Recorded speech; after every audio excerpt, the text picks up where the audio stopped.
Good.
Good evening.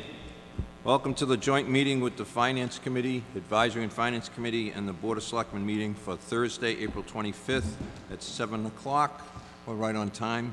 Please stand for the Pledge of Allegiance.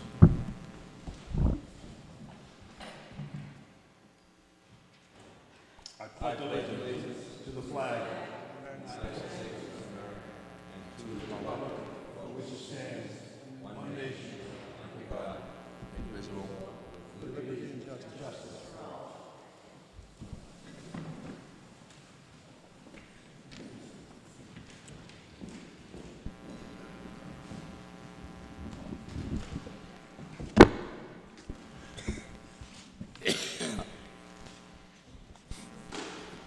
As chairman, I am now turning the meeting over to Mr. Conlon, the moderator. It's all yours, sir. Thank you, Mr. Chairman. So this is our annual meeting to go over the warrant and go over the motions that will be brought at town meeting and determine if there are any difficulties or unexpected issues. And what the level of votage must be for each of the articles. And so we will proceed. Article 1 is for a ballot vote, so we don't have anything to do with that.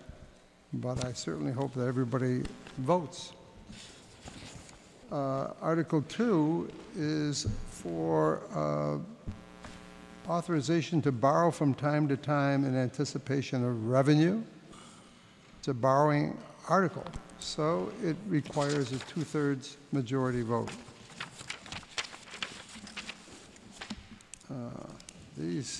We have some motions, but they're pretty hard to read. A little small, huh? When I was younger, I could probably read these things. But Want to use these, Dave? Try 'em. yeah, no, that's all right. We'll get by.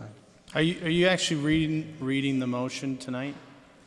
Usually we don't read them, but if there's some issue on any motion, we should check it out.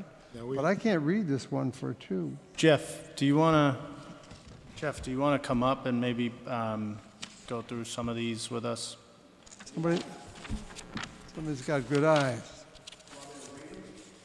Well, the one for 2, it seems to have a lot of changes in it, I can't read what so motion number 2, Jeff Blake from KP Law took a look at the motions that we drafted and provided some suggested edits to run through things a little bit quicker in some cases, or do things maybe make some suggested changes on certain articles that we've done differently in the past.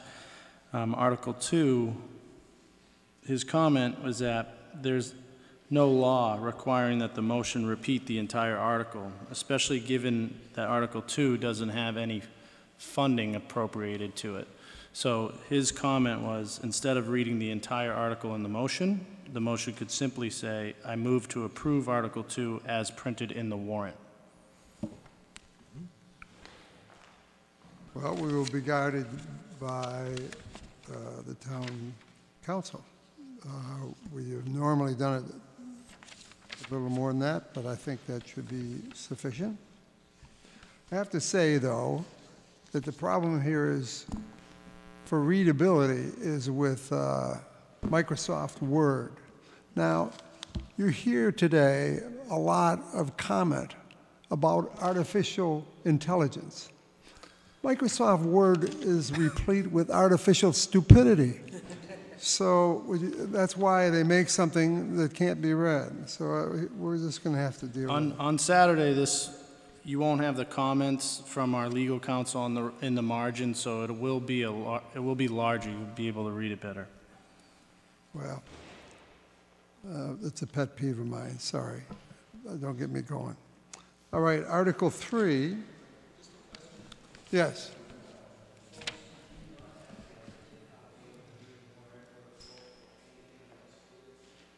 What do you mean, what about them?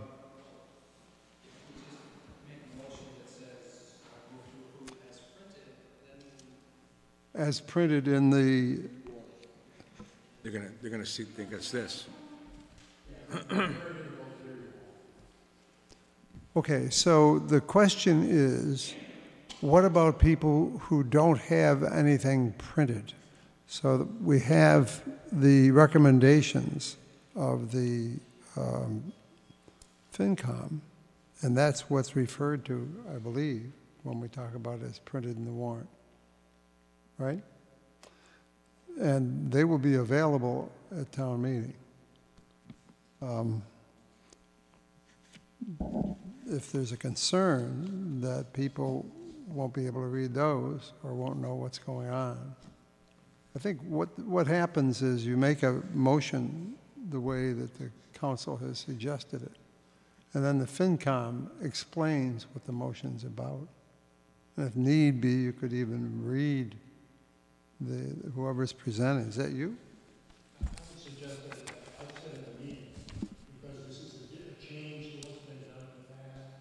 As you convene the meeting, you tell everybody that some motions will have reference to the book, so that people who have not brought the book with or haven't studied it can get up and get a copy, so that they can at least follow along. We can simply just read the entire article That's the instead. Yeah. It's a matter of preference, not a legal requirement, so we can read the entire article if it's an issue. Yeah, I think maybe then move that the town vote to authorize the treasurer to borrow money to cover current spending needs, something like that.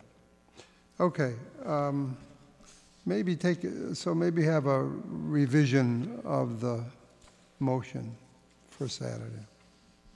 Because I think if we start explaining that there's going to be difference and they've got to go to the book and that sort of thing, that might make it, unfortunately, too complex for some folks to deal with, such as me, for example. So,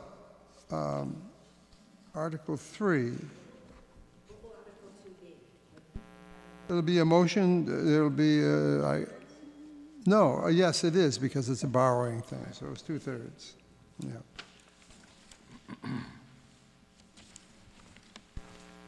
Article 3 is to see if the town will raise and appropriate money to transfer funds, and I haven't seen how that came out. In the book, it wasn't.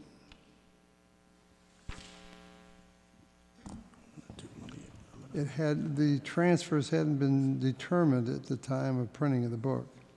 So is there any borrowing in here, or is this all transferred? It's all transferred. All right, well then, it will be a straight majority vote.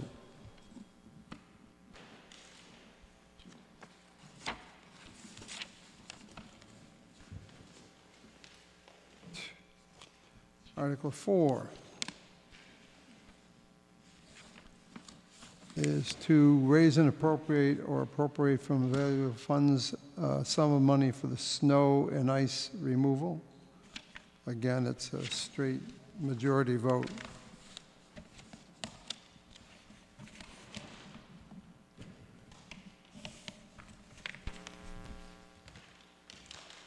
Article 5 is an article to amend the subsection B, the chart of classification and salaries for the fiscal year beginning July 1, 2019.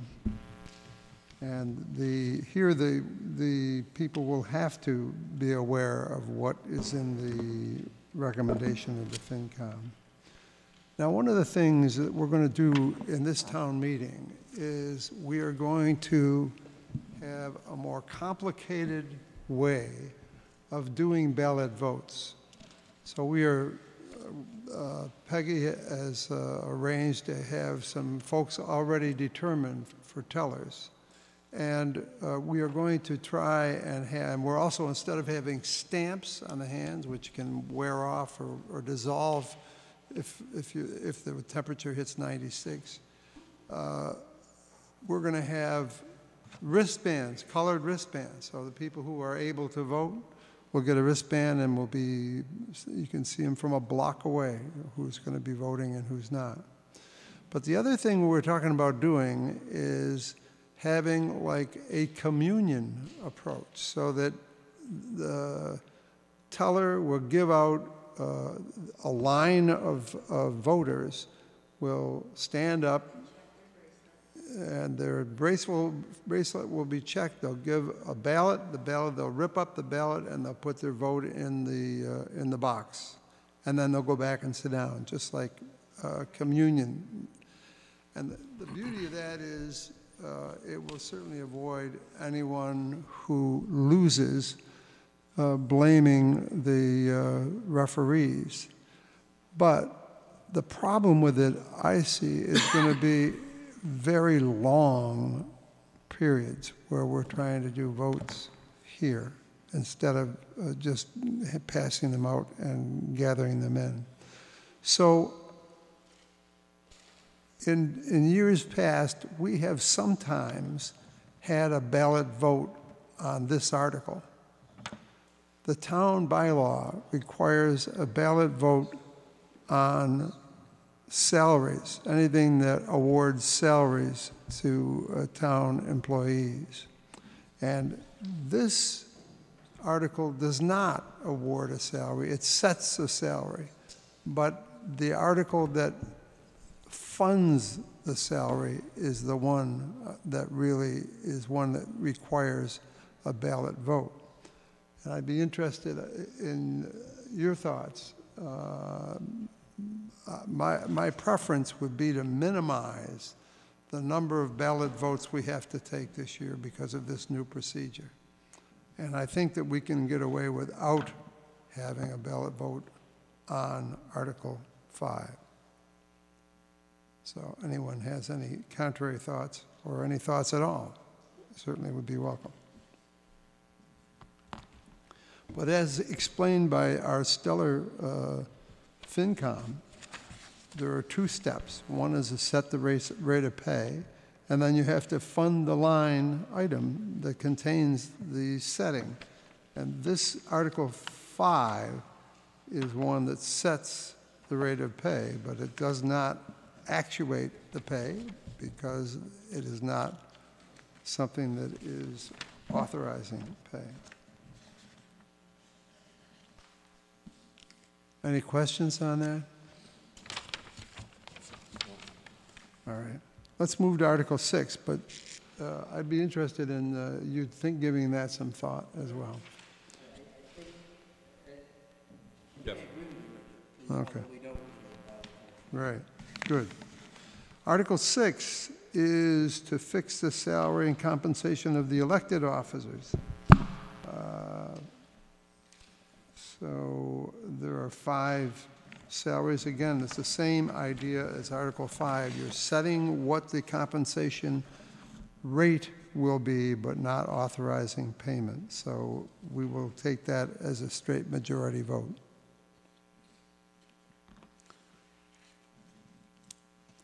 Article 7 is an article to authorize the payment of prior fiscal year bills. Did any prior fiscal year bills show up?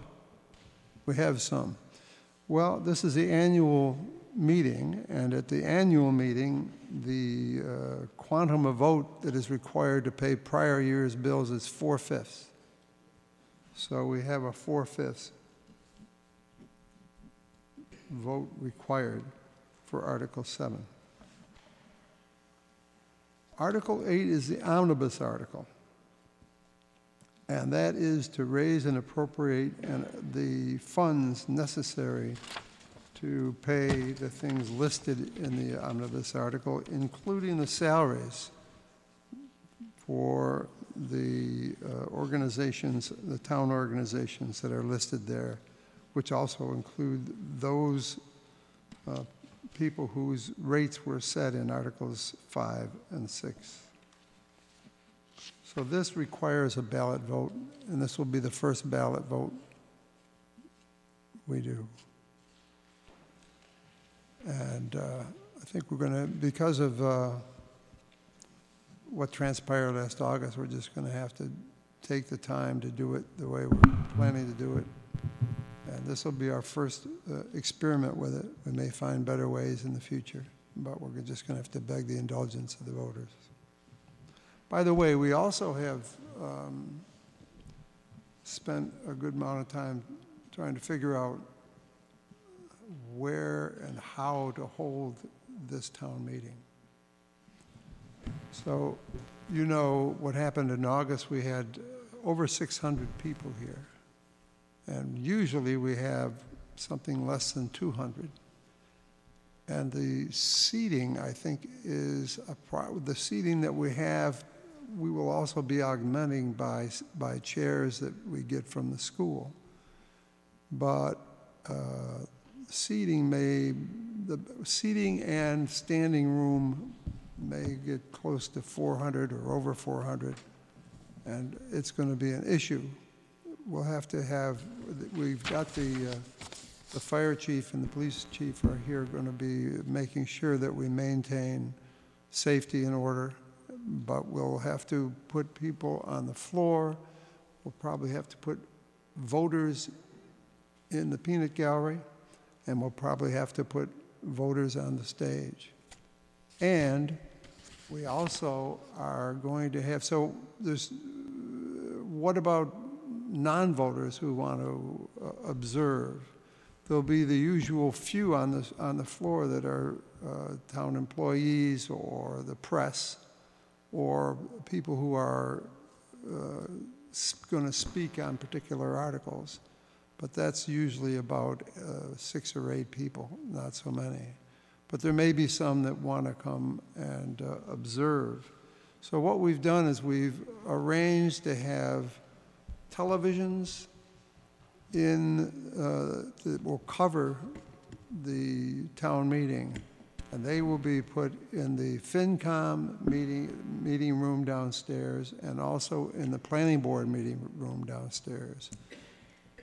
If it turns out that we get more people than we can handle here, there, and there, we may have to move voters into one or both of those locations as well. So we're trying to make accommodations that will allow that to happen. How do you plan to deal with inviting people in a location to speak? Dave, Yeah. the people out there can't hear that, so if you could come to the mic, please. Yeah, I can repeat it. So All the right, question well, is, how do we accommodate people that are downstairs in order to be able to vote? and how do we accommodate them for to be able to speak. So the answer will be, I think, we will, well, first of all, we're trying to get connection so that we can, first of all, they'll be able to see what goes on here, but we're trying to get a connection that will bring what's going on down there up here as well. So probably we'll have people who want to speak come up and get in line. And as far as voting is concerned, probably I'll have to appoint an assistant town moderator to take care of the votes down there. Through tally and raised hands or standing voters, et cetera? Well, again, if it's going to be a ballot vote, as in the omnibus, we'll have to send vote dispensers and people with the mailboxes so that they can take the votes down there. Whoa, how about that? I'm printing copies of that right Okay, that's much better. Okay, so you can see we've got a kind of a difficult situation facing us. We want to have as many people come to town meeting and to vote and be actively involved in it as possible. So we're going to do whatever we can to accommodate them. How many election workers will be downstairs that would? Okay. Okay, so there's 5 people that won't be, you know, that will have to. Right, but that's what I think he's talking about, people that want to come up and vote. No, that's the election for, she's talking about that being the ballot election.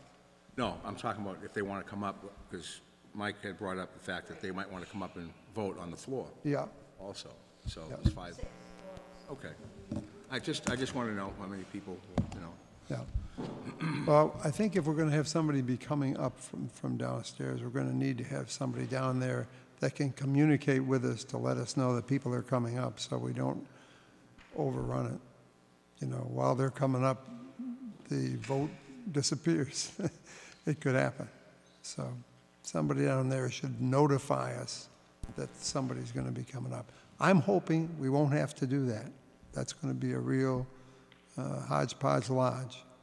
But if necessary, we've talked about ways of being able to do that. So we'll deal with it as it comes up. So in the omnibus article, it's majority vote, but it's also ballot vote. So we will institute our new regime of getting ballot votes counted. Okay. That's a lot better. Thank you.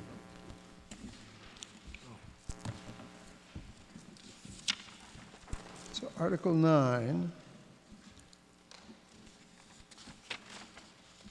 Any questions on the omnibus article while we're there?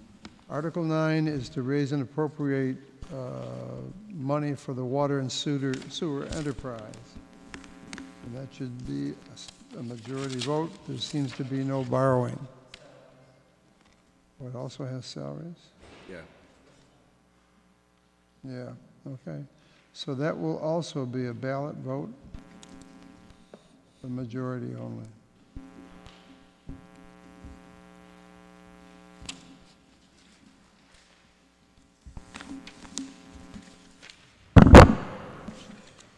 Article 10.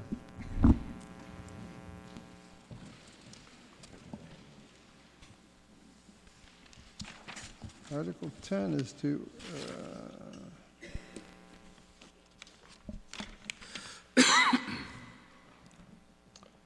for raising and appropriating money from available funds for water and sewer equipment and paving. So that is, there's no salaries involved in that. So that's a majority vote.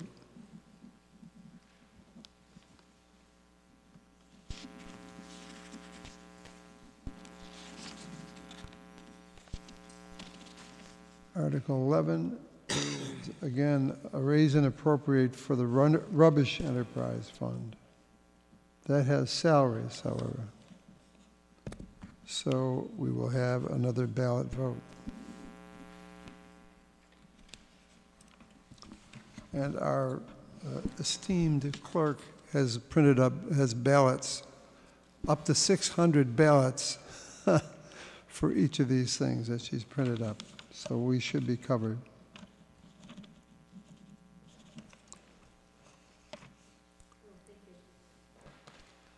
Article 12 is raise and appropriate funds for maintenance of the compost area. And that's a straight majority vote.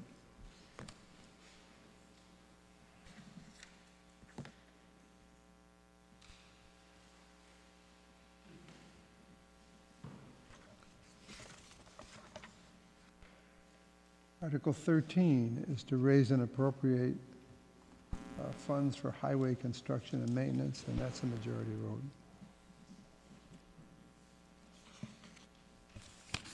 Article 14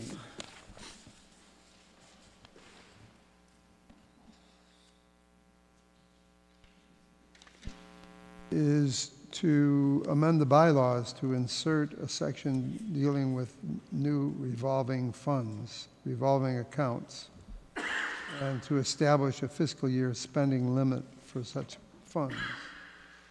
So amending the bylaws is a majority vote, and there are no, there's no borrowing here, and there's no salaries here, so it's a majority vote.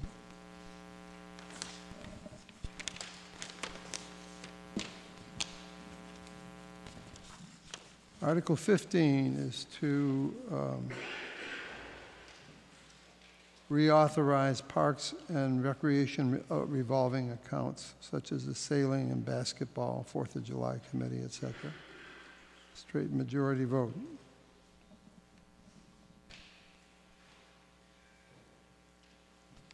Article 16 is the series of community preservation articles. And we see the recommendations of the FinCom. We will go over these by the subsections. So subsection A is to transfer $27,000 from the estimated annual revenues to the housing account. Straight majority vote. Subsection B is to appropriate $10,000 from annual revenues for administrative and operating expenses of the committee. That's a majority vote. Subsection C is to authorize the treasurer to borrow the sum of $400,000 to deal with the Nahant Public Library. So that's a 2/3 vote.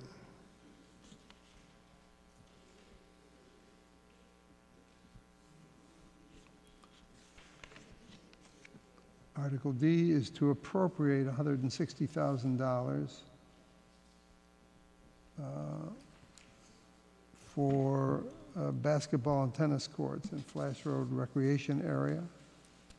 It's an appropriation, a majority vote. Subsection E is to appropriate $5,000 for the basketball half court, majority vote. Subsection F is to appropriate $15,000 for the Nahant softball field maintenance, majority vote.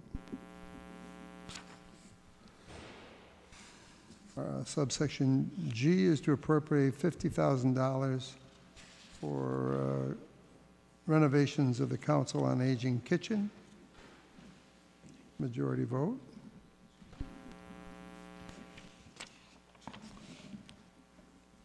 I don't see any issues with any of these things either. If anybody sees any issues with them, please pipe up. Subsection 8 is to appropriate $20,000 to construct new stairs for the Tudor Beach to replace the storm-damaged stairs. So that's a majority vote. Subsection I is to appropriate the sum of $30,000 for an open space master plan. It's not recommended, but the vote on it would be a majority vote.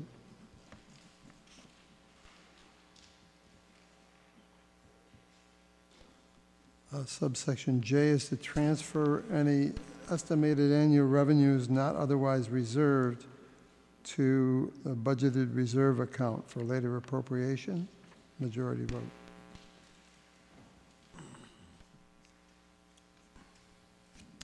And there, we get to the end of the community committee, and we go to Article 17.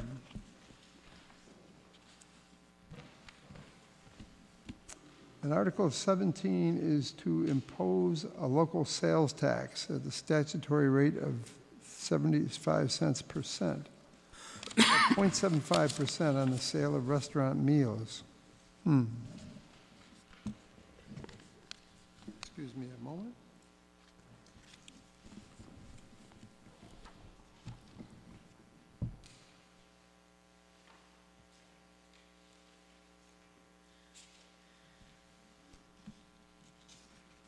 You happen to know what the, I don't, it's just a majority?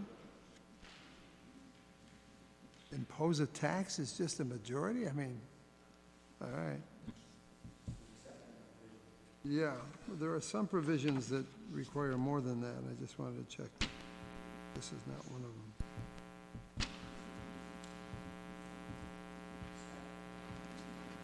them. Okay.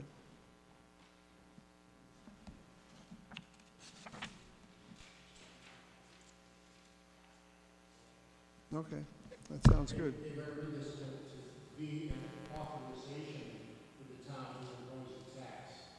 The actual imposition of the tax is to be done by what means? The state collects it, right? I'm sorry? The state collects it and pays the town. The state will collect the money from the restaurant, and then the state will pay the town. Well, my question is whether there's any other action that ought to be taken at town meeting other than the authorization of the town to impose the tax. In other words, I sense it could be argued by somebody who's writing it, that there was no action by the town to impose the tax to be collected by the state. In other words, authorization is one thing, and actual imposition may be another. And if we want to do it, it seems to me we ought to do it. I think the state had adopted that, didn't they, a couple of years ago? They adopted the sales. Hold on. The state adopted this in 2007, Mike, and they do all the legwork. They file a meals tax, and each town was allowed to raise their meals tax by 0.75%. And that money comes right to us from the Department of Revenue, and I think that's all we have to do. So, The statute calls for that. so I think also this motion for 17, I move that the town vote to accept the provisions of Massachusetts General Laws, Chapter 64L, Section 2A, authorizing the town to impose a local sales tax at the statutory rate of 0.75% on the sale of restaurant meals originating within the town. So authorizing the town to impose it, I think that puts it in the hands of the selectmen. Not just have the motion that says, and to impose a tax. The downside of that. Want to submit that for,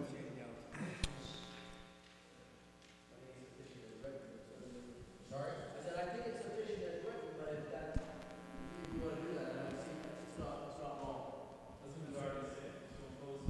It does, it says, chapter 64L says this section shall take effect in the municipality the first day of the calendar quarter following 30 days after the session. no, Mr. Moderator, there's not a soul out there in town that can hear what's happening. So, I mean, they're no there because I've heard it for 3 years. so, People should come to the mic Yeah, I hear Or you. you can repeat what they're saying. Let me repeat what's, actually, why don't you read what you just read into the record? I'd be happy to. Chapter 64L, Section 2C states, "This section shall take effect in a municipality on the first day of the calendar year following 30 days after its acceptance by the municipality," et cetera, et cetera. Self-executing. So it's self-executed. All right. Done. All right, so Article 18 is to raise and appropriate from available funds $25,000 for other post-employment benefits liability trust fund. That's a straight majority vote. Article 19 is to raise and appropriate the fund $100,000 for the stabilization fund, provided that the appropriation is expressly contingent on approval of the voters of the town of an election of Proposition 2.5 override or take other actions. So it's just an appropriation of money that is contingently being made available by the override, majority vote. Mr. Moderator, so is so is Article 18. So Article 18 and 19 are both contingent upon the passage of the override. I see, yeah, you're right. And they're both majority votes. Article 20.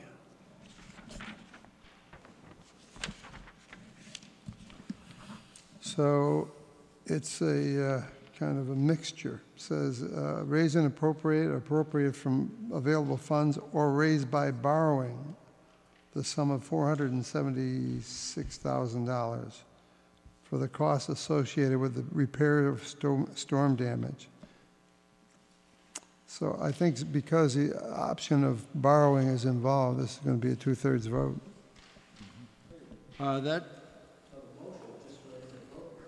No. Oh, the motion is? Oh, so raise and appropriate. Yeah, the intent there is not for a borrowing. That as well is contingent upon the passage of the override. It would not be a borrowing, it would be an appropriation. But it does say raise by borrowing. That could be confusing. In the warrant article, but I think we clarified it in the motion. Well, Okay. if the motion is limited to raise and appropriate, then it'll be a majority vote.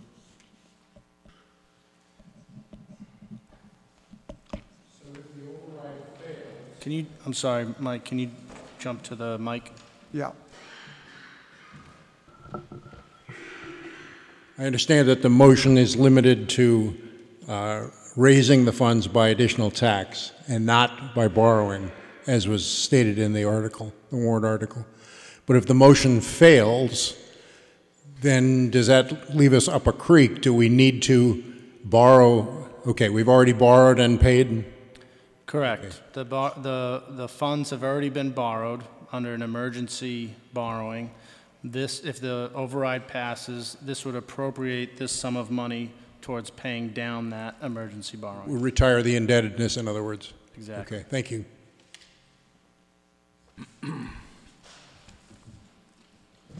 So just to make triply clear, if the override fails, there will be no borrowing. It's already been borrowed. Correct. Okay. So it's a straight majority vote. All right. Article 21 is appropriation of $80,000 for paving through the town. Straight majority vote.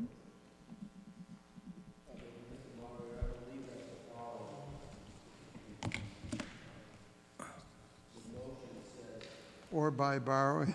Ha.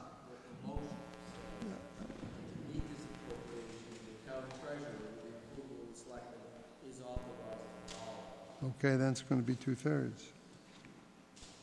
Well, it's good to have the motions. So I will repeat, but what the town council said is that the motion, first of all, the article had borrowing mentioned towards the end of it. And so the motion is, let's see. I move that the town appropriate $80,000 to pay cost of paving throughout the town, including the payment of any other cost incidental related to thereto, and to meet the appropriation, the treasurer, with the approval of the selectmen, is authorized to borrow. So it's a borrowing article, 2/3 majority vote.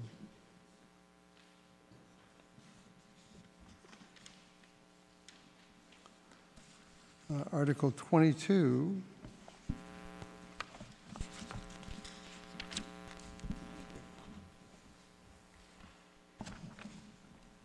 is to raise by borrowing $50,000 to be applied to the Massachusetts Water Resource Authority.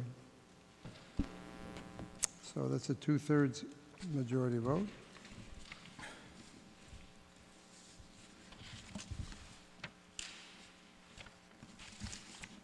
Article 23 is to see if the town will raise and appropriate $2,500, which goes towards the fire dispatch equipment maintenance and upgrades. That seems to be a majority vote. Article 24 is to raise and appropriate or raise by borrowing. So what's the motion come out on 24?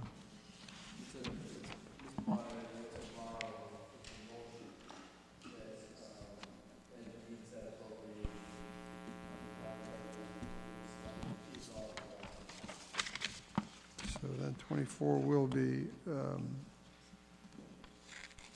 2/3 majority.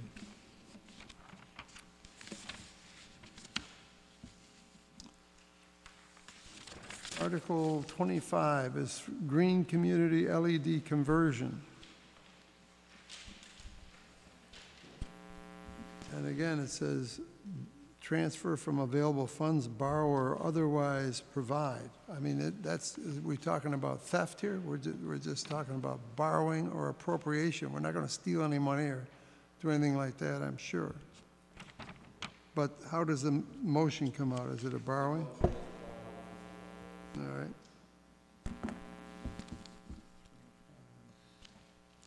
So that's a 2/3. I wonder what else was in the mind of the framer of the article. At any rate, 26 is to amend the bylaw to reset the date for the annual town meeting to the 3rd Saturday in May.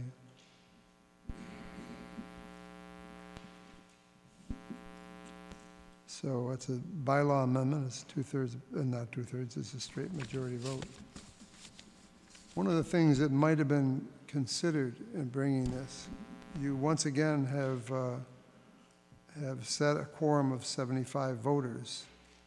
And we really haven't had any major instances where we've had to wait, or where we've had to send the police out to the bars to get the people in to make up a quorum.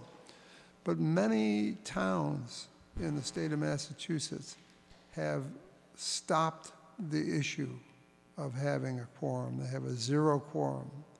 And I'm told that it works exceedingly well and avoids a kind of something that is really not substantive. Whether there's 76 here or 74 here shouldn't really affect what the town is stuck with. So if somebody had raised this to me or somebody, I would have probably said, think about that too, and talk to some other towns. But that can be put off to another day. Yes. Is there any particular reason why the town election would continue to be held at the end of April, as it is now, but the meeting be several weeks later? In other words, why not change them to the same day?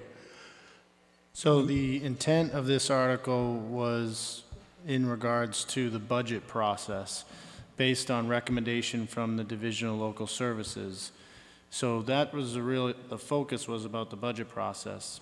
an additional benefit to separating the two is that the election workers don't have the ability to participate in town meeting, and the clerk has two roles in that same day, juggling both. So it provides an easier opportunity for the clerk, and also allows those workers to participate in town meeting. Understood. That makes sense. It also strikes me, though, that there's some consequences that may not have been fully discussed. Number one, we currently print and send out one warrant book.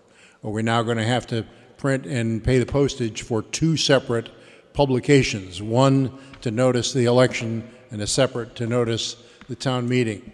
In addition, having the town election precede the meeting would make it impossible to handle a future override the way that we're doing now. In other words, have the vote on the override take place at the same time, same day as the election. In the past, my recollection is that override votes have been scheduled to take place the Monday or the Tuesday after the town meeting that approved the underlying article. And if you've already had the town election several weeks in advance, you've lost the opportunity to do to have either contemporaneous or closely following override vote without further expense. So, two-part question. So the first part is, yes, there would be the requirement for two warrants to be posted and sent out, but given that the first warrant is just for Article 1, it wouldn't require a full book. It could be simply just a postcard even, so not too much of a concern. Second is that you have the option, or the Board of Selectmen has the option to decide whether you want your override vote to take place on the same day, prior to town meeting, post-town meeting. A lot of other towns have multiple town meetings in a year, so it doesn't, that option is up to you regardless of when the election and the town meeting are placed on the calendar. I also think this is a very good point to bring up at town meeting. I believe this is a very good point to be done at town meeting, not with about 30 of us here. So if you could bring up what you just said at town meeting so the whole town can hear it before they vote on this. Just a thought. Then everybody can hear it. All right, so now we get to Article 27. Article 27 is to repeal the Wetlands Protection Bylaw that was adopted by the town at the August 27, 2018 special town meeting. And that was a special town meeting, let me tell you. This is a straight majority vote. Mr. Moderator, if I may. Jeff, is it required to call out the specific section number, or can we just refer to it as the Wetlands Protection Bylaw adopted at the August 27th, 2018 special town meeting? Sure, help yourself. Thank you. I checked with the person who is very familiar in our firm with your wetland protection bylaw. I understand it hasn't been amended at all. I think this is sufficient, but if you have the chapter and verse in your bylaw that you could recite in that motion, that would work as well. Okay.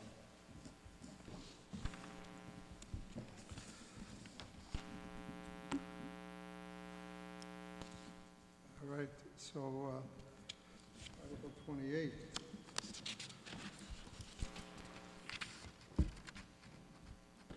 Is an article brought as a result of a citizen petition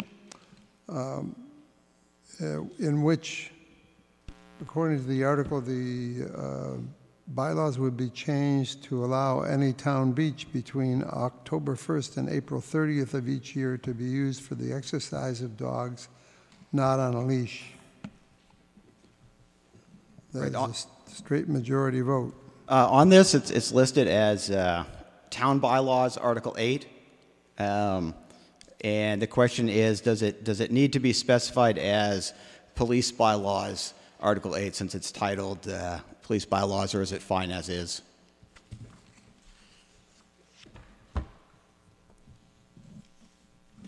Just a second.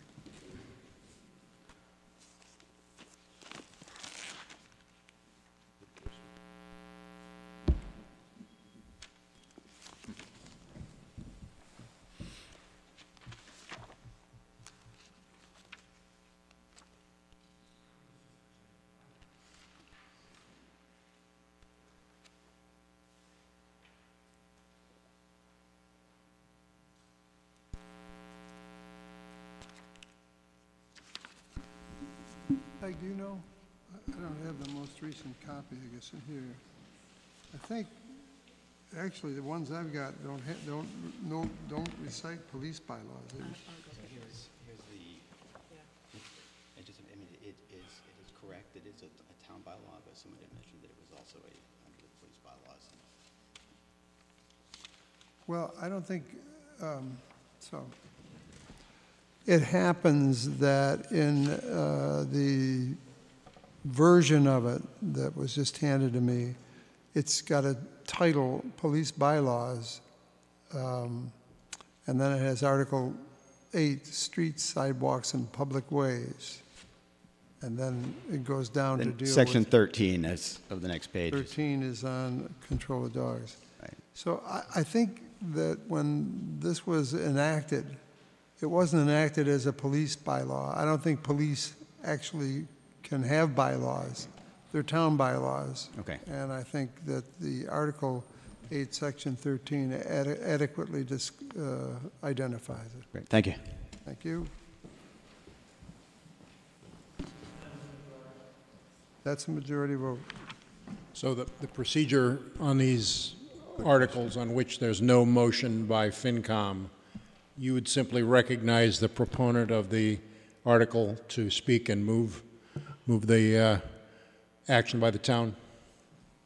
I think that they have to institute a motion to do it, and usually if people have done it by petition, then we can look, they can look to me or they can look to town council for assistance in helping put together a motion that would bring their requested action to the floor. Assuming they don't need any help, you'd simply recognize the proponent of the article to step up to the microphone and make the motion. Is that right? Usually we ask if there's a motion. I may not recognize the proponent of the article. I don't know who it is. So we'll raise it and we'll get a motion on the floor some way or another. Did you petition this? You did? Yeah. So now we know. So you'll be getting up to speak. Oh, now I recognize you. How about that? Yeah, when I had proposed it, I had a more full rationale that was not actually published in the warrant. Yeah. So I will get up to speak and address it. All right, but you need to start with a motion. I move to do what you want to do. Okay. And so you want to amend the bylaw to do whatever you've recited. Okay. And that you have to, anything that goes to town meeting, you have to ask the town to do some action. And that means you've got to make a motion to that effect. And what we can do, what's your first name again? Scott. Scott. Scott What Bradley. you can do is, that's Dan's script. He'll help you before you get up. Okay? Great. Thank you. Thank you. Well, don't make it too legal. This member of the board are gonna oppose you on that. We have enough problems with dogs now, and we don't need any more. All right, but let's hold that for Yeah. the town meeting. I want to let you know that I'll be getting up on that one. Then Article 29 is also raised by citizen petition, and it deals with the town adoption of a 5G network development. And it requests that a bylaw be put into place that specifies that no infrastructure for a 5G network be installed in the town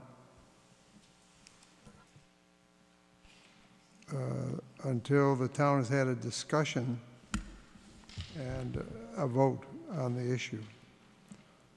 So who brought that?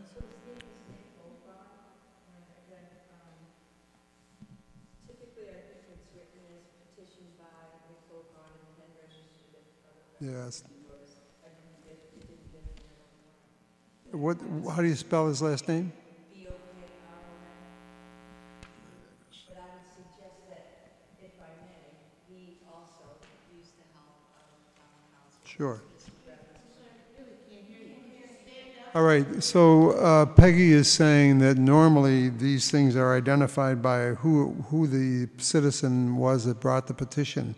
In this case, the gentleman's name is Nick Bocron. And Peggy was suggesting that he also will have to have a motion and should take advantage of whatever help he can get from town council or anyone else he can buttonhole and get a written motion together so that we can make a record of it. That's what you said, I think. Good.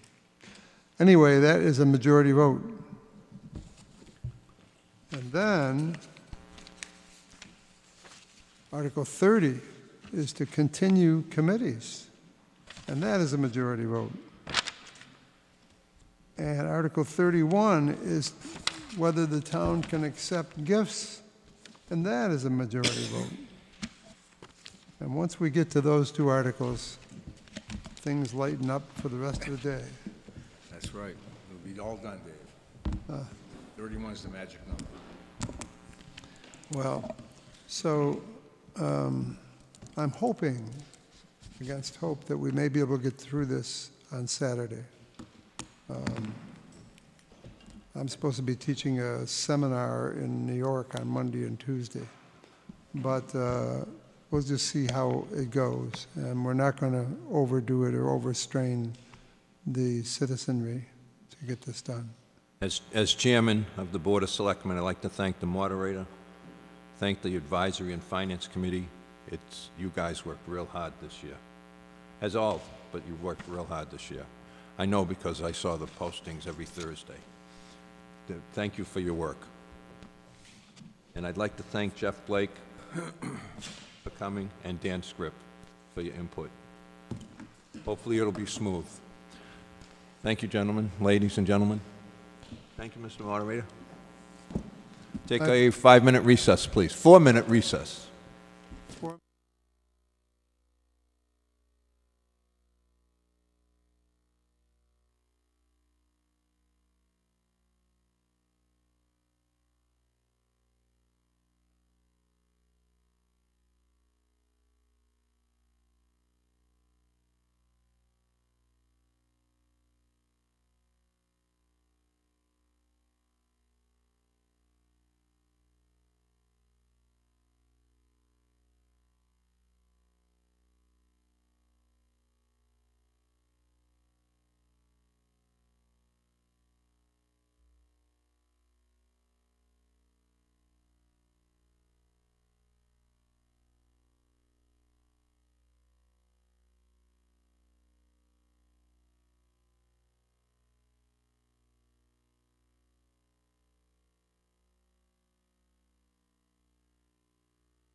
We will now continue with the meeting. We are now at opening comments. Mr. Lombard? I'm all set. Mr. Burrell? Well, first I want to thank Mr. Taylor for his service for the past 3 years. And prior to that, the school committee years that he served the town. You can't hear me? Okay. I want to thank T. He's been a long friend. He's been a very good selectman. He's going to retire from the Board of Selectmen. We have 2 good candidates out there that are running for his position, but I just want to say that I'm going to miss him. He's been a good friend, been a good chairman, been a good selectman, and in the past, a great school committee person, and all the other boards that he's been on. We're certainly going to miss him. Saturday is Thank you. the election. Thank you. Nice words. Thank you. I'd like to say that too. I like to, you know, I was going to wait. I thought it was next week. God, I know you're all. No, there's no next week. We're going to bring you back.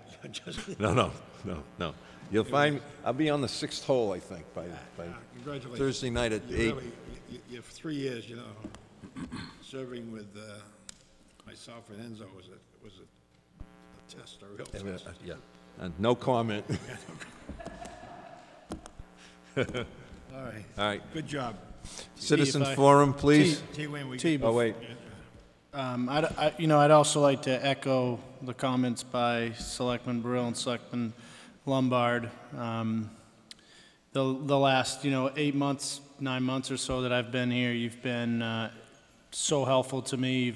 You've taught me a lot, and obviously a great friend as well. But so thank you, congratulations, and on behalf of your fellow board members, the staff here at the town hall, we put together a picture for you with a plaque on there for you. So. Oh, wow. That's neat. Thank you for your dedicated service to the town of Nahant. Oh, this is great. The Coast Guard. Nice.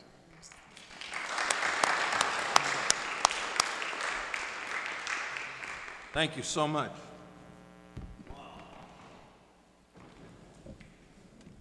I don't know what to say. I appreciate everything. It's been a trying year for all of us. We have 2 good candidates for selectmen, which makes me feel good. And I have some comments for the end that I was going to say, so I'll wait on them. But I really appreciate this. Thank you. And it was my family's vote that was either yea or nay. It was family first. And I don't mess with my wife, so it was family first. Do we switch things around here? Oh, I'm sorry, Citizens Forum. I get carried away here. Hi, Alice Court, 7 Valley Road. I was sorry that all of FinCom is not here because my comments have to do with Article 27 in the warrant. And the order of the meeting indicated that Citizens Forum was going to be first. But I have a few concerns and questions about Article 27. First, I was disappointed in the recommendation. Excuse me, not to interrupt you, but I'll say it for the last time. It's my meeting. I took them first. Yeah, no, I understand. So I was quiet, sorry. But I was disappointed in the recommendation, but more importantly, I was totally dismayed by the nature of the commentary.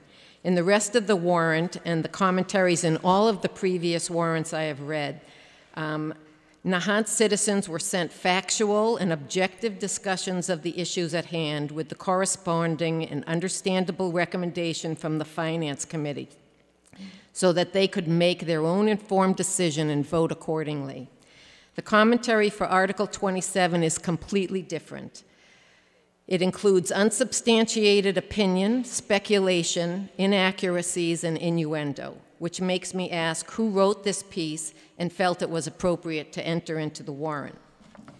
For examples of my concerns, the statement, the bylaw's onerous requirements and duplicative rulemaking create an undue burden on Nahant homeowners. As far as I can tell, in 7 months under this bylaw, one homeowner had to submit a permit request which was approved. In comparison, Articles 19 and 20 of the warrant talk about the need for a stabilization fund and passage of a Proposition 2.5 override, an item that will increase the taxes of virtually all homeowners on Nahant, but nowhere do I see the use of the word onerous. Don't get me wrong, although the need for an increased stabilization fund and higher taxes is to me an unpleasant occurrence, I am in support of the override for the good of the town. And I believe that we must do unpleasant things at times in support of this very special place. My point here is that for Article 27, the use of onerous for one homeowner to file one permit request in 7 months is unfairly applied here when the description does not appear elsewhere in the warrant, as far as I can tell. Regarding point number 1 of the warrant, a quote, the bylaw affects the hundreds of homeowners already within the protected area and not just approximately 77 properties facing new regulation, end quote. It may include their properties, but we have been told that no additional permit needs to be filed for those other homeowners. Point number 2 in the warrant of Article 27, there is, quote, there is no guarantee whatsoever that the bylaw will do anything to alter Northeastern University's plans, end quote.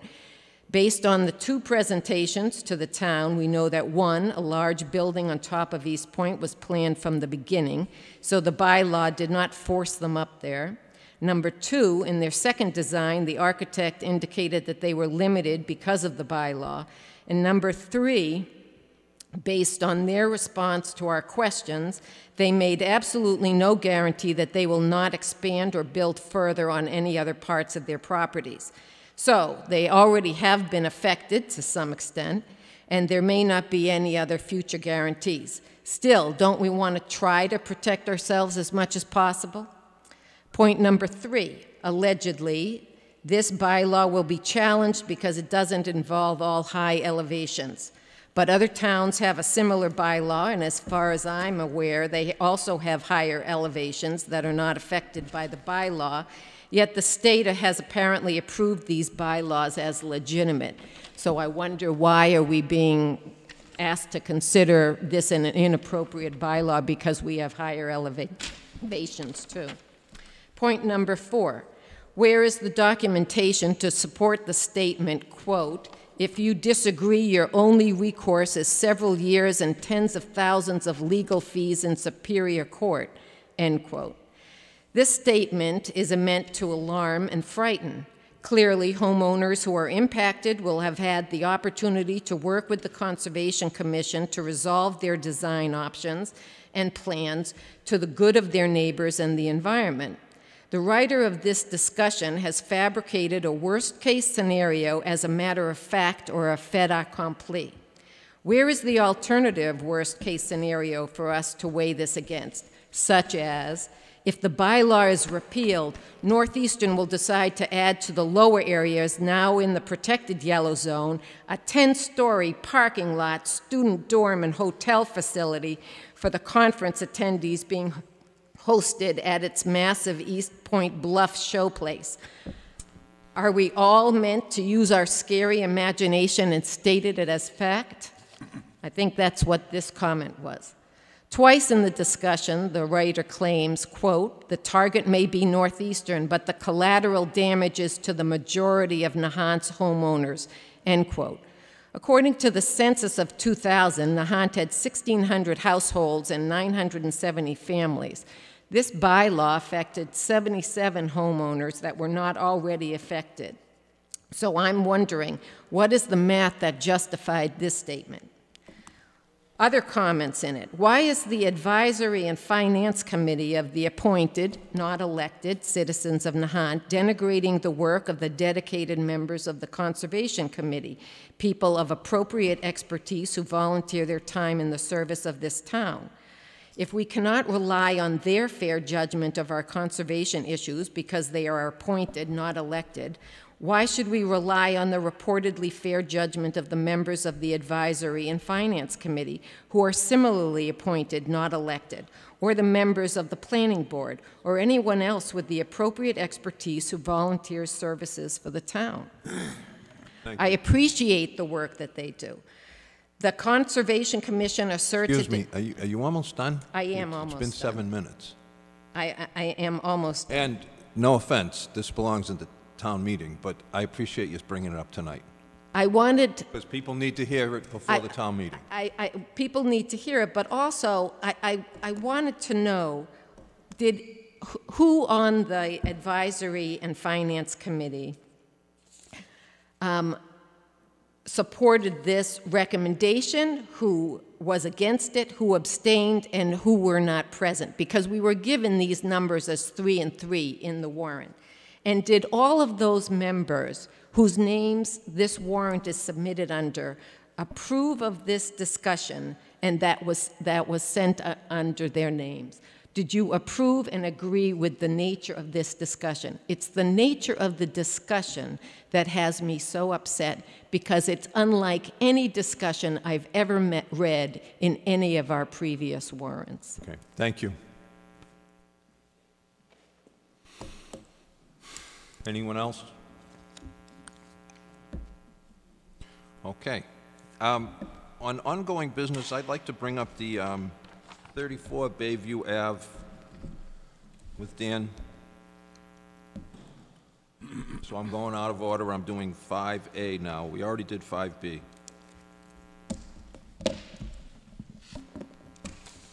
Dan, if you could give us an overview, please. Sure. Special town meeting last August, there was a vote to authorize the Board of Selectmen to what legally is called disposing of a small parcel of property connected to right next to 34 Bayview Road.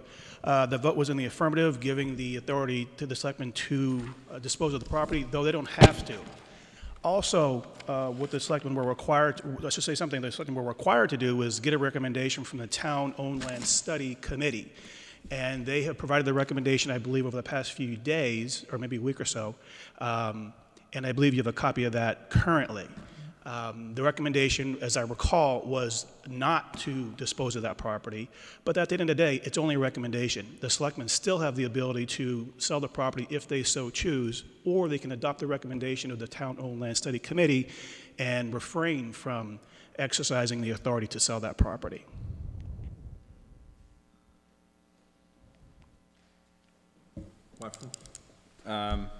So I should say, so as I say, you have 3 options. Right, I have one.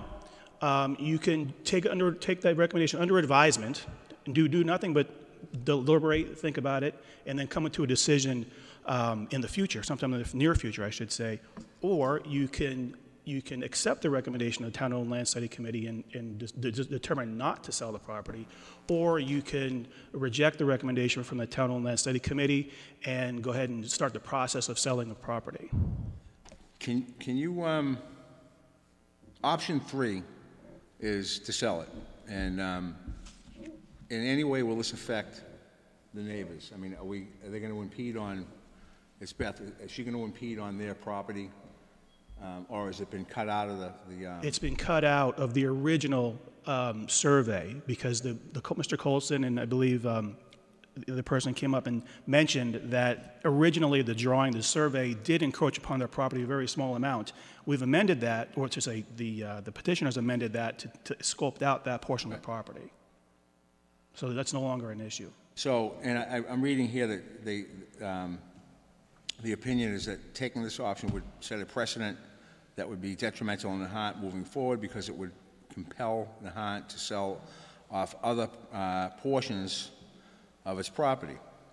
And you disagree with that? No, I don't think it sets a detrimental precedent at all, actually. I don't think it does either, because there's been several cases where I know that it happened to us when the gentleman that sold us our first house had built his house, part of his house on town property, so he had to buy it. Mm-hmm. And I mean, I'm sure that happened a lot years ago. And I mean, I'm okay with it, long as it doesn't hurt the Colson, Ralph, and, you know, Linda. and Linda. Right. Linda Belafato, and of course the Passanisis.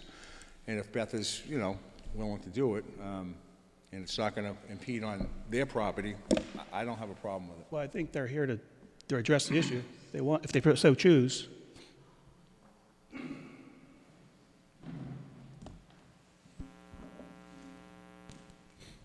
So we attended all the meetings, and we went through the discussion. Excuse me, name, please? Ralph Colson. Pick up the mic, Ralph, so we can hear. Ralph Colson. I'm my wife Linda and I, on the dead-end street. They did take into consideration that part of the wall, which was going to be purchased by Beth, could be set aside. I guess it would be purchased by me, because if she can buy her stairs, then I want to buy the driveway or the street in front of my house.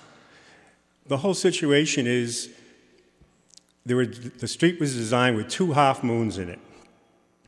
They're not been there, but once we sell the property to one of those people, they can do what they want with that property. And if Beth sells the house to somebody else and they want to put a wall down that street and set of stairs there, they're going to box me in on a dead-end street. And why should I be boxed in on a dead-end street when the lot says there's 2 half moons? I mean, so one man's ceiling is another man's floor. You're boxing me in to please somebody else. It's a dead-end street, and right now there's a lot of space there because she has stairs there and things, and we've been good neighbors, and there's spaces next to there's no wall there now, but when she sells and somebody buys it, they can put anything they want there. And I'm stuck with it because I'm on the dead-end street. So why should I be stuck with that on a dead-end street when the design was for 2 half moons for a reason? The committee met 4 times, and they went over all these issues, and we discussed it all, and the committee made a recommendation. There's a reason why they did, because that's the way it is. And if she can buy that, then I want to buy some of the property. I want to buy 10 feet of my street. I want to buy 10 feet of the dead-end street so I have a good-sized driveway. Why not? If she can buy 10 feet of hers, I want to buy 10 feet into the street. Where does it stop? Well, how many people are actually encroached on that street? I'm the one encroached because I'm on the dead end. No, how many people are actually encroached on town property? Is it just Beth, or is it 3 people? I am, she is, and probably the Passanisis. Is Passanisis going to buy their property too? Or maybe I can buy their property if I want so I can get turned around easier so I can have a half moon across the street. There was a question about doing a covenant. Yeah. Well, in order to sell the property, one thing the selectmen can do is set restrictions on the use of that property going forward. Okay. And that might come into play here to help concerns like Mr. Colson has. For example, in this particular situation, the restrictions we can place on that property, the very small sliver of property, is it can only be used to maintain a stairway or a retaining wall, which is what is there now. So no wall? They can't, Nothing more than what's there now. That's gonna Yeah, they can't throw a 10-foot wall up there as long as we put the restriction on there. Absolutely, yeah. So we can put covenants on it, you know, restrictions on it too. I mean, I don't, there's going to come a time when you might have to buy yours too, or somebody else might have to buy theirs. I'm just trying to be fair, that's all. Mr. Chairman, I move we take this under consideration. I just received this tonight, these various options for town council. I'd like to redo this, restudy this a little bit. We've got a meeting next week. Is it next week? We have a quick Board of Selectmen meeting prior to Saturday's annual town meeting, and then the next one would be the 9th of May. I think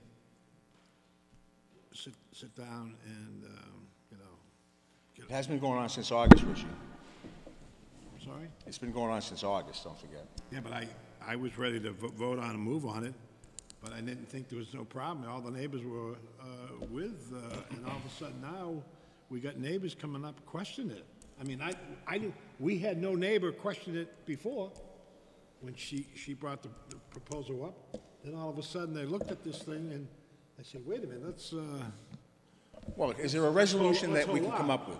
Is there some kind of a resolution we can come up with the neighbors so that she can move on and you can move on? I mean, My understanding at the meeting I attended was that once we assured the neighbors that there can be restrictions on that property, I thought their issues were resolved, but apparently I misunderstood.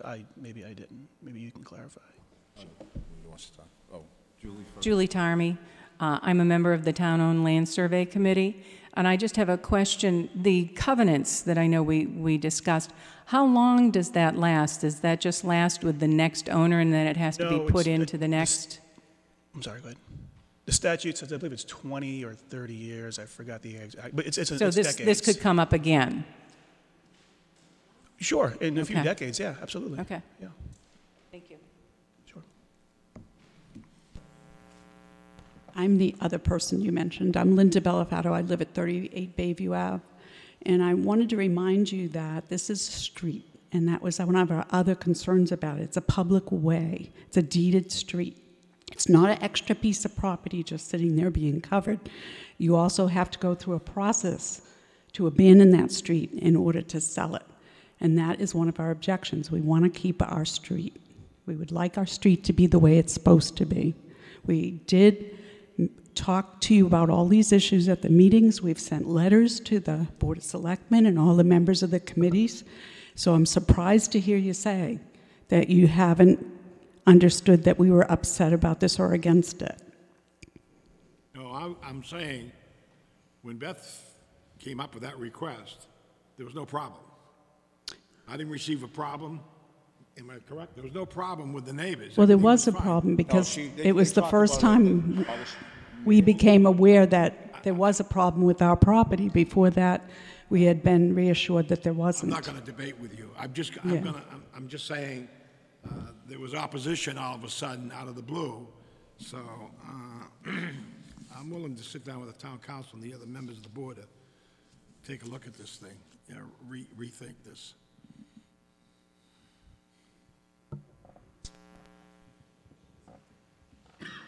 Beth? Yes, Elizabeth Kelly. It's my home that you're discussing. I did not build this house. The house is over 80 years old. It was built where it is. The stairs were where I've never changed the location of the stairs. We did resurface them. My house is built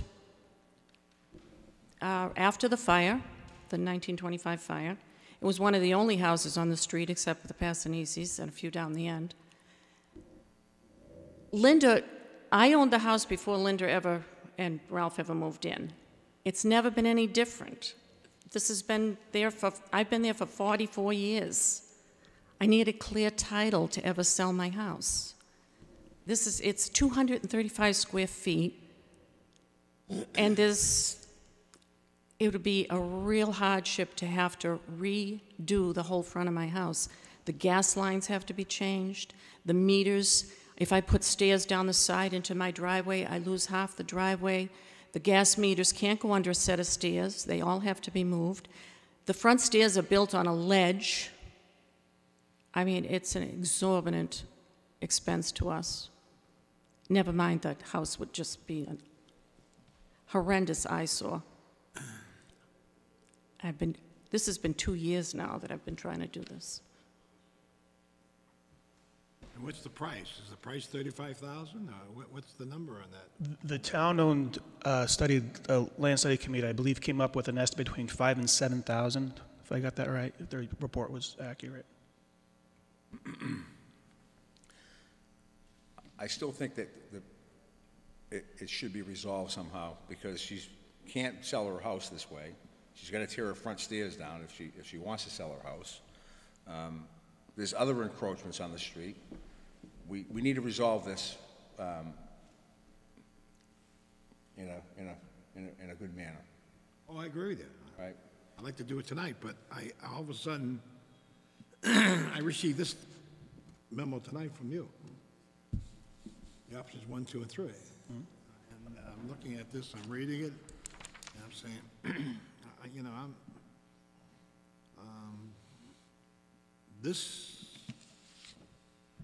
these options never came up before. It was a straight, clear shot to Beth. We didn't hear it from anybody. All of a sudden, we get the neighbors all of a sudden back at us.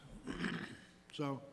Yeah, sorry to interrupt. The Town-Owned Land Study Committee finalized their report last night and sent it in. So this is, you are receiving it, you know, within the last 24 hours. Well, that's not good. I mean, I would agree with Richie on that, you know, you can't just, you know. Yeah, I think it has to go back to the town. Well, I can tell you how I'm going to vote for option 3. I'd like to see us buy it, but I can tell you that with restrictions, we can put the restrictions on it so it doesn't impede on the Colsons or anybody else on that street. Yeah, I'd like to see, If that's the I'd like final to see answer. Beth get her way, get this thing, and you want to get it sold and et cetera, but I don't want to upset that whole neighborhood up there, you know, all of a sudden. If town council could sit down with them and mediate something that everybody can agree to, I have no problem with that. I mean, this is the type of thing that mediation and a sit-down and both parties agree to it. And then we'll have town council draft the whole idea of us buying it and what's the steps we have to go through to take this property, and then I'll have them sell it, declare it surplus, that whole process. I have no problem with that. What about transferring a parcel to the Colsons so that they don't have a problem? I have no problem with that. So either. I mean, it's a mess, okay? No, I understand, but I think town council, he needs, you've got real estate lawyers, and you know what I'm saying, the people involved in this. Yeah, and town meeting, we have to get involved with that again, because it's another parcel. It's a small, but another parcel of property. No, I understand. And then she needs, you know, I don't want to hold up Beth either. I mean, but I want to be fair here. This, you know, and this thing coming late last night, and then tonight I found it on my desk when I come in tonight, and first time I read this. And what it is it's giving us options here from the town council, and I just, whoa. And then I think it's imperative that the town council and/or one member of the board sit down with the parties some night with the town manager, and hash it out so we can come to an agreed settlement between all parties. That would be the way I would think this would happen. So you're satisfied, the neighbors are satisfied. That's what would like to see. May I just make a point of clarification? Absolutely. There are 3 properties that are encroaching on town property in that semicircle, right there at the end, the last 3 at the end. They're all on that property. So whatever the decision is with Beth Kelly's will have to be perhaps someday the same decision that you're making for the Colsons and the Passanisis. And from the TOLSC, you should have received a 29-page report on how we came to the decision that we came to and all the information that went into it. And we would like to see this resolved too. I understand that, and I understand, that's what I said earlier. I mean, there should be a resolution between Beth, Colsons, and Passanisis. If they're all encroached, let them purchase the way it is, no further building, no further, walls, stairs, what have you there, because it is a dead end, and I can understand their concern, everybody's concern, so, and like I said, it happened to me. I mean, Kennedy Court was built upon, and it was quite a bit of land, actually, that John Greenlaw had built on. He took half of it, so, and it went through. I mean, it was about 1980, it happened, so. So, what do you recommend? Well, I move, we take it under advisement. I'll second it for discussion. We've already discussed it, but I'll say it. I think that Beth needs to get, this needs to get resolved for her. Yes, I agree. And I would go with but I want all parties satisfied. Excuse me.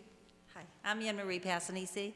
This is the first of the meetings I've come to because I've never heard anything about it encroaching on our property whatsoever. First time I heard it really formally was tonight. So in the future, if there are going to be more meetings, I probably ought to be notified of them also. Absolutely. Okay, absolutely. I would appreciate that. Well, I think we should. Thank you. If there's 3 properties involved in this, we should identify all three. And get it all done at once. Absolutely. Well, let me just let offer me it to 'em. clarify that.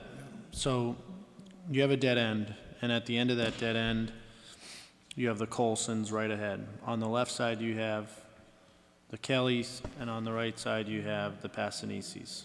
And there's supposed to be, on the map, it shows 2 half circles at the end of that dead end so that you can turn around. The property that we're talking about is the piece, the left half circle that the Kelly's house is encroached upon. So is a piece of the Colson's wall. Across the street, the Passanisis are encroached on the right circle, but that property has not been authorized by town meeting to be sold or abandoned or anything like that. So the only thing on the table right now is the left side. Since through the Town and Land Study Committee, and I apologize, Ms. Passanisi, if you weren't, I believe all abutters were notified of those meetings because we actually got a lot of participation from other members on the street. But through those meetings, the encroachment of the Colson's wall was identified as part of this parcel, and through town council, we were advised to cut that portion out of it if we were to recommend the sale of that parcel to the So that won't affect the Colsons then? That it won't. The sale of this property won't sell the slight portion that their wall is encroached upon. However, they have voiced other concerns about it being sold. So it affects them in other ways. It doesn't affect that wall that they have that's encroached on that piece. So it's a very difficult situation because you have encroachments on all 3 sides basically. So if you sell one side, it would have to go to town meeting for the Passanisis to buy that portion. If you don't sell it, is the town going to issue encroachment orders and try and take all 3 pieces back and turn it into the circle that is on the map? So it's a difficult. I understand Richie's, Selectman Lombard's concern of wanting to take more time to look at it before making a decision, because there's a lot of details involved in it. Right, I'm sure there are. I've been at Beth's house quite a few times, and I don't. How could there be a U there? I mean, the house is almost on the street. I don't quite understand that. How it's like she said. It's on the map. I understand that. It's only 200. I mean, the U can't be that big. It's less than 250 square feet. It's not that big. Well, you can't. There's no way you can make a turnaround up there. Not as is. No. I mean, but it doesn't matter. Those houses, the sidewalk is right there. I mean, as I went up there and looked at this whole thing, and I ran into the Passanisis, and I thought, just before we voted on it, I thought it wasn't a problem. All of a sudden, now it's, so I think, to be honest with you, we should look at this, take it under advisement, and meet with town council, and hopefully negotiate something. You can negotiate it out, because I don't want to be rushed into a quick vote. Well, I would ask that we meet quick, because she wants to sell her house, and this has been dragging on since August, and quite frankly, I want to get it going too, just move it along. So I don't want to wait another month. I'd ask Dan and Beth and the Colsons and whoever wants to come, all right, let's sit down and get it done for all the parties. I think we talked about another meeting in May, the Town and Land Study Committee. Wednesday the 8th. So maybe what we could do is invite the Board of Selectmen to attend that meeting. Yep. Okay.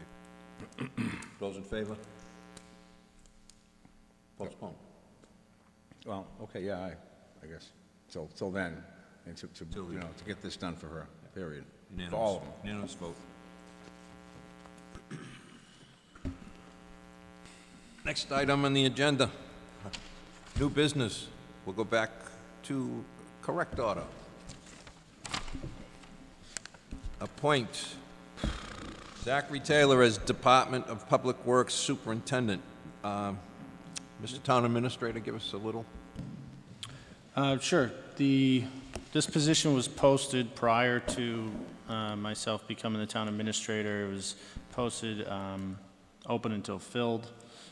Our current interim superintendent is on a one-year interim contract. Tim Lowe, who's done an amazing job, has been working for the town for a long time and very valuable institutional knowledge, and we thank Tim for stepping up to the plate in the meantime and helping out the town. We received a couple of resumes since I've been on board, and Zach was one of them. His resume is included in your in your binder. Yep.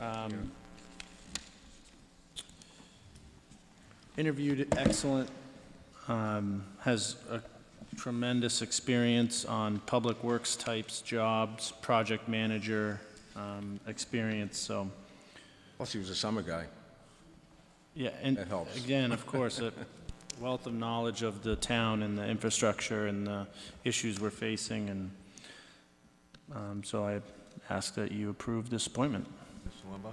Mr. Chairman, I move the Board of Selectmen vote to approve the appointment of Zachary Taylor as Department of Public Works Superintendent. I so move that, Mr. Chairman. I'll second it for discussion. Further discussion?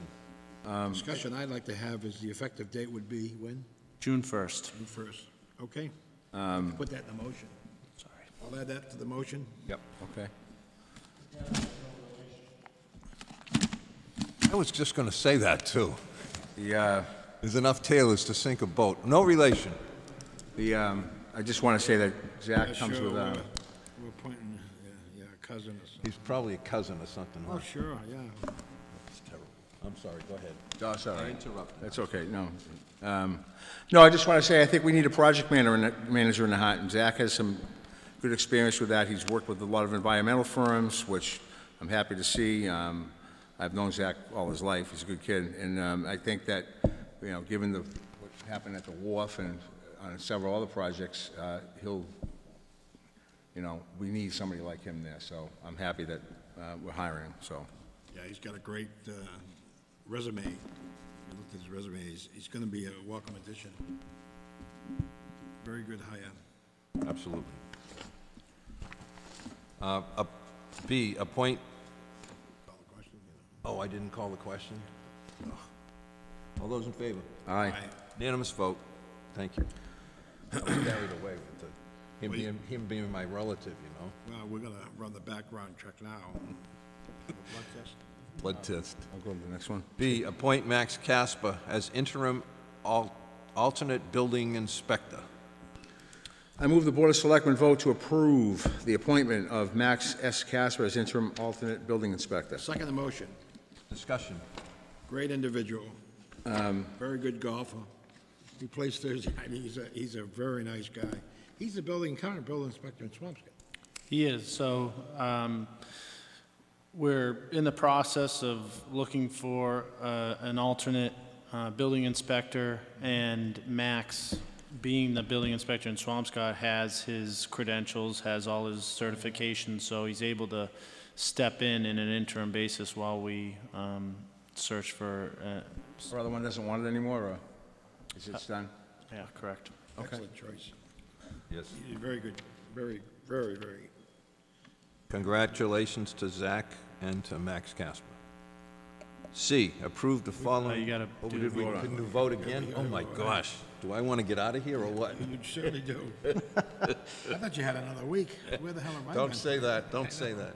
All those in favor? Aye. Aye. Unanimous vote. C, approve the following Ellingwood Chapel concert dates. Mitchie. Mr. Chairman, I move the Board of Selectmen vote to approve the Ellenwood Chapel concert for the following dates. This is for 2019, May 4th, June 15th, August 10th, September 7th, September 21st. Each event will start at 8 p.m. I so move, Mr. Chairman. I will second that. Further discussion? Any discussion? All those in favor? Aye. Unanimous vote. D, approve Nahant Music Festival by Nahant Historical Society. Mr. Chairman, I move the Board of Selectmen vote to approve the Nahant Music Festival for the Nahant Historical Society for June 15th from 5 p.m. to 9 p.m. I so move. I'll second it. Yes. Yes. Music Festival by Nahant Historical Society. June 15th. That's you. Oh, bring it up next meeting and we'll take care of it. Wow. Oh, Wendy Payne is the one that applied for it. Julie, Will it be opera? Wendy Payne. you can have it. You'll see it. All those in favor? Aye. Aye. Unanimous vote. Approve Emily Schultz as the matron appointment. Okay, move the Board of Selectmen vote to approve the appointment of Emily Schultz as matron of the Nahant Police Department. Second. Discussion. All those in favor? Aye. Unanimous vote. Declare the following surplus, 3F. Okay, I move the Board of Selectmen vote to declare the following as surplus materials and equipment to be disposed of in accordance with MGL Chapter 30B, Section 16. Rotary phase converter, Argo Electric, 30 amp single phase to 3-phase converter, power vent fan, Tempest power blower, a 2-ball intake valves,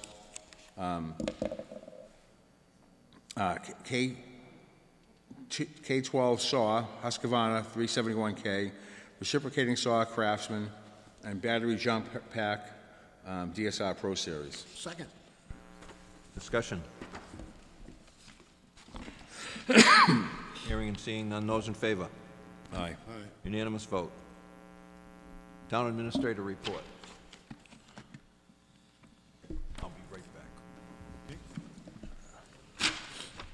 back. Thank you, Mr. Chairman. The first here is the town wharf. So we agreed upon through the vote of the selectmen, signed a settlement agreement with the former contractor on some final punch list items that they had to finish up on the town wharf. So a couple of things, we had a concern about the cement that they used. They core sampled that and had it tested, and it came back sufficient. We had an issue with the granite blocks at the bottom of the ramp being elevated, so they came back and reset those, and we had an issue with some cracks on the ramp and some additional grouting that was needed. So they've come back and done that. I have an inspection next week with them, and then next month at the lowest tide, we'll have them come back for a final inspection, because it's the tide isn't getting low enough at this point to see the bottom, the very bottom of the ramp. So I'm happy that they came back and did the work. We'll have the final inspection in the month, but we'll finally have that finished and in time for Memorial Day. Okay. I know there was some talk about it the other day. I will say this, I was never in favor of them even completing the job, because I didn't think they were capable of doing it. And I'll go on record as saying that they shouldn't have been hired. After the final inspection, you're going to pay them, be done with it. The town should take a real good look at it and say, look at our options, what we should do after that, and try to figure out something, because I'm still, steaming over it a little bit, all right? Absolutely. Yeah, I don't think, I've heard that from more than just Yeah. you, disappointment in the way that things occurred, again, you know, prior to me coming to the town, but the idea here was to finish the job, finish the punch list, get as many of the things that we could get done under this contract and finish it, and then if there are additional issues with the ramp that we need to take a look at, we will do so afterwards. But the pressure or the goal of mine was to get them back, finish the jobs, fix the major issues prior to Memorial Day and the upcoming season, and then send them on their way, and we'll take a look at it and this over the summer, and if there's other issues that need to be resolved, we'll take that on. Is Charles Engineering out of the picture? Yes. Good. Well, they will after the final, once we do a final. No, and you did a good job, Tony, because it wasn't easy. So, thanks.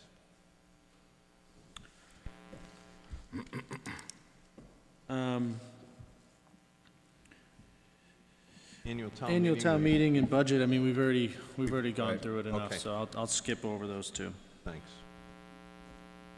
So we just got the compost area, right? Okay. Actually, I'll just say one thing is the Council on Aging. I sent out a robocall this evening, letting folks know that the Council on Aging, if folks need a ride to the town meeting, they'll be picking folks up at 11 o'clock. Just call tomorrow by noon to get your name on the list with your address, so they know to come pick you up. Thank you. Closing announcements.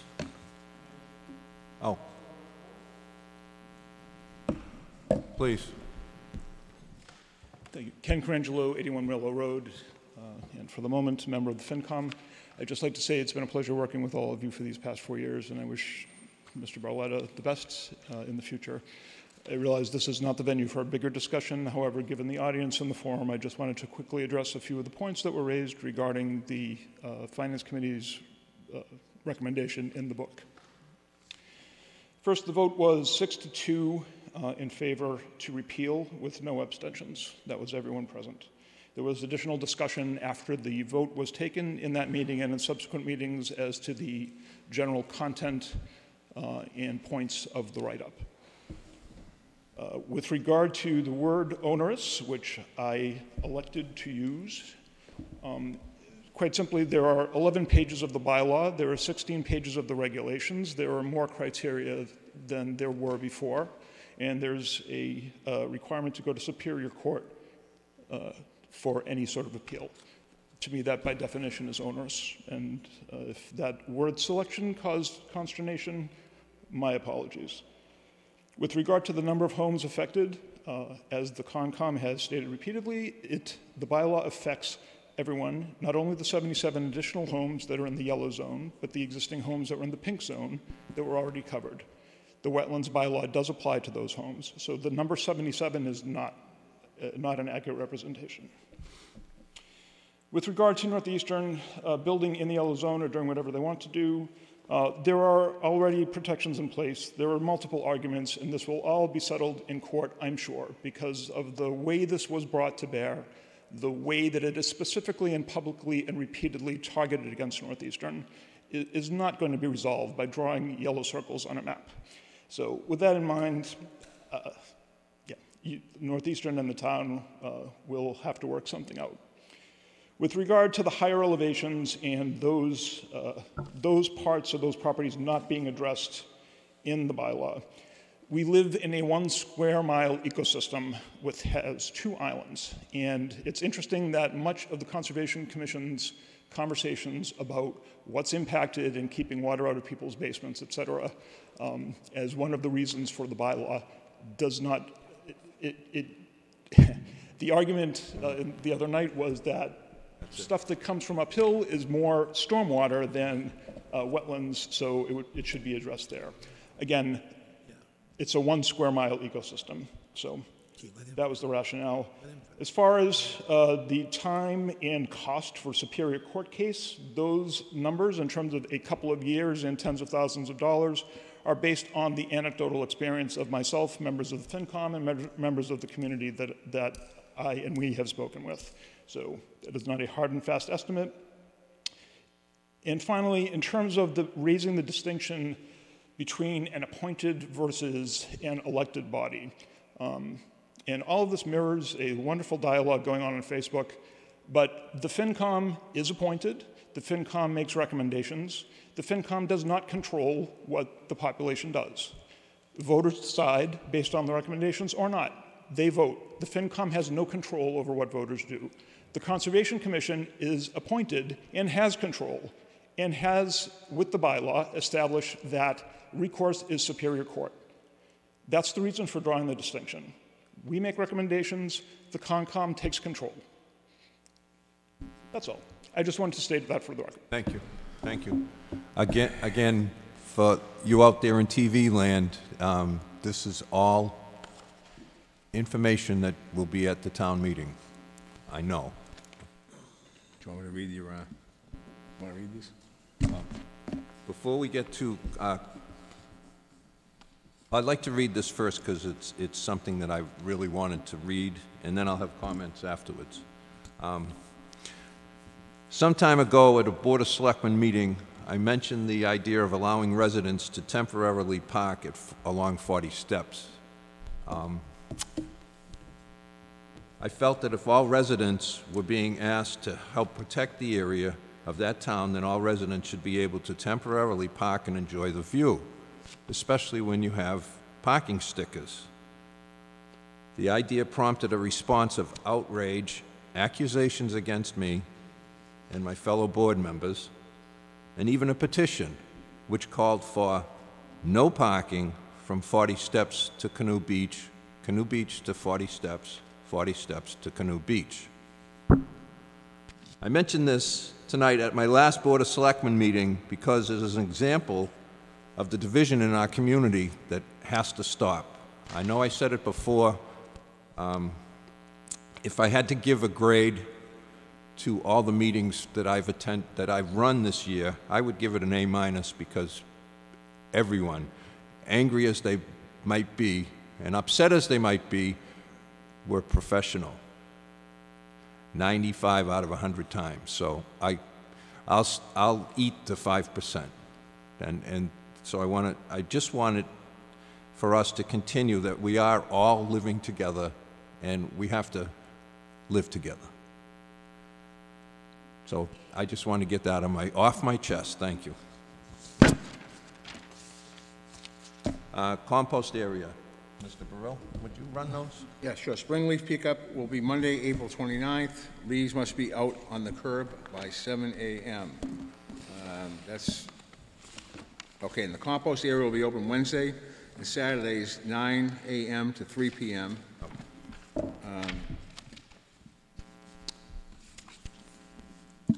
Acceptable materials will leaves, grass, clippings, garden waste, weeds, hedges, clippings, and small brush. Trees and tree limbs no larger than 8 inches diameter will be accepted. Tree stumps of any size will not be accepted. Leaves and other yard waste must be in biodegradable bags. Please keep compost materials free of plastic, glass, cans, bottles, stones, metals, trash, or other debris. I'm going to be speaking on that at the town meeting, I can tell you that. The compost area. I'll go to the spring leaf pickup. That will be Monday, April 29th. Leaves must be out by the curb by 7 a.m. And we have one more, boat hauling days. Saturday, May 4th, and Monday, May 6th. And that would be call Jocelyn Marine at 978-462-9717 to schedule an appointment. And that's always a fun event, putting the boats in the water. And I think that's it. Closing announcements? I'm not going to say arguments because we're done. You're done. I'm done. Stick a fork in me, I'm done. Well, you got Saturday, don't forget. Oh, I forgot. Maybe I'll be sick Saturday. I don't know. No, you got to show up Saturday. No, I'm only kidding. Motion to adjourn? No. Oh, you got to finish. I have one more thing as a goodbye. I really believe the town is on a turning, it was starting to turn the right way. My main reason is for our new town administrator. Tony Barletta came on the scene and quickly realized that the town is in need of some better leadership. We've spent a few years with, we needed Tony here, I better say that. And in the past 8 months or 9 months, Tony has worked on the local meals tax, which, by the way, was passed in, I believe, 2007, and yet we never did anything as a town. It's a gimme. It's an average of around $48,000 to the town. OPEB, the fact that he wants to put money in there, he worked with us, we worked with him, but he basically did a lot of the work. The stabilization fund, all of these things that the FinCom has been talking about, and we just have not had the correct leadership to get there. I believe this particular budget is getting there, and I'm very pleased to have him continue being our town administrator. And his idea was, he jumped on us about the green communities during our interviews, and Enzo had started it. And so, and that moving the town meeting to May was asked by the FinCom for years, but he's made it happen. So I'm very proud to be leaving him in charge as our town administrator. Tony, thank you.